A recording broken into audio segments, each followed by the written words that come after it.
সুদের টাকা দিয়ে কোরবানি করতে যায়,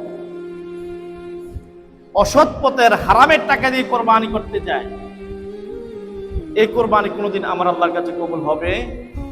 আপনি মানুষকে দেখাতে পারবেন, কিন্তু আল্লাহ তো সবকিছু দেখেন। আল্লাহ সবকিছু দেখেন না? অন্তর্যামী আল্লাহ পাক সুবহানাহু ওয়া তাআলা, তিনি আলিমুন বিজাতিস সুদূর, তিনি অন্তরের খবর জানেন।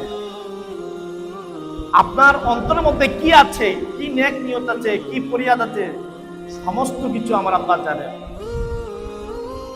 সেজন্য কোরবানি করতে হবে হালাল থেকে, হারাম খাওয়া যাবে না। হালাল উপার্জন দিয়ে আপনি কোরবানি করবেন শুধুমাত্র আল্লাহকে সন্তুষ্টি করার জন্য, আল্লাহকে ভয় করার জন্য। আর আল্লাহর কাছে ফরিয়াদ করবেন যে আল্লাহ, তোমার রাস্তায় আমি কোরবানি করি, আমার কোরবানিটা আমার পক্ষ থেকে, আমার পরিবারের পক্ষ থেকে তুমি কবুল করে নাও।